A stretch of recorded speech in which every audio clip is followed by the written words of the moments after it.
সুপ্রিয় শিক্ষার্থীরা, মুন্সিরাবাদ উচ্চ বিদ্যালয় কর্তৃক অনলাইন ক্লাসে তোমাদের স্বাগত। ক্লাস উপস্থাপনায় আমি হাফিজুল ইসলাম, সহকারী শিক্ষক, মুন্সিরাবাদ উচ্চ বিদ্যালয়। প্রিয় শিক্ষার্থীরা, চলো আমরা কয়েকটি ছবি দেখে নেই।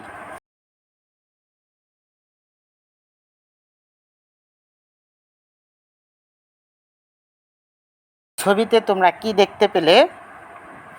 তড়িৎ বর্তনী, তাই না? তাহলে তড়িৎ বর্তনীতে কি হয় বলো তো? বিদ্যুৎ প্রবাহিত হয়, তাই না? তাহলে আমাদের প্রথমে জানতে হবে তড়িৎ প্রবাহ। দুইটি ভিন্ন বিভবের ধাতব বস্তুকে যখন পরিবাহী তার দ্বারা যুক্ত করা হয় তখন তার মধ্য দিয়ে বিদ্যুৎ প্রবাহিত হয়। আধুনিক ইলেকট্রনিক তত্ত্ব থেকে আমরা জানি প্রত্যেক ধাতব পদার্থে কিছু মুক্ত ইলেকট্রন থাকে, যারা ওই পদার্থের মধ্য দিয়ে মুক্তভাবে ঘুরে বেড়াতে পারে।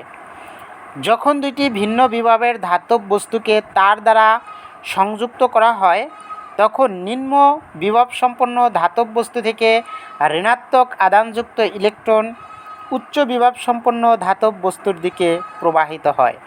যতক্ষণ পর্যন্ত ধাতব বস্তুর মধ্য দিয়ে বিভব পার্থক্য বর্তমান থাকবে ততক্ষণ পর্যন্ত ঋণাত্মক আধানের এই প্রবাহ চলবে। কোনোভাবে যদি ধাতব বস্তুদ্বয়ের মধ্যবর্তী বিভব পার্থক্য বজায় রাখা যায় তখন এই প্রবাহ নিরবিচ্ছিন্নভাবে চলতে থাকে।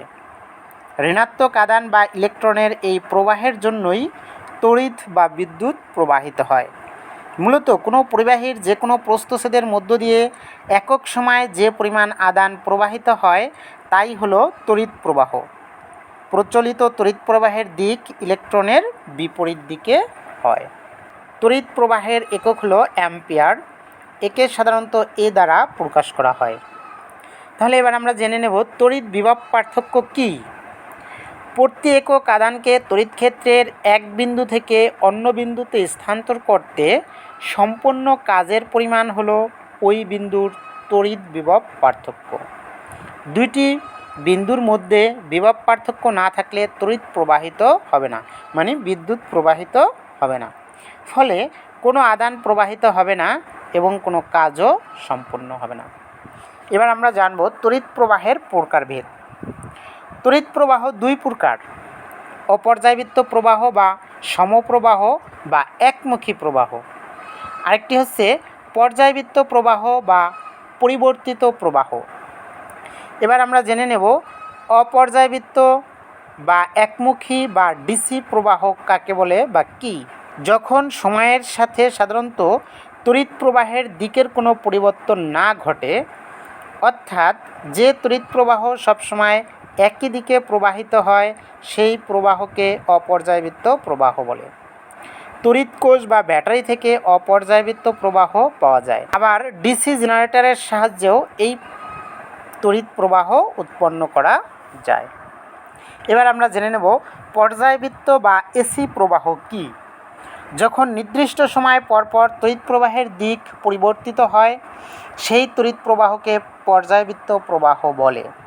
বর্তমান বিশ্বের সকল দেশের তড়িৎ প্রবাহই পর্যায়বৃত্ত প্রবাহ। এর কারণ তুলনামূলকভাবে এটি উৎপন্ন ও সরবরাহ করা সহজ এবং সাশ্রয়ী।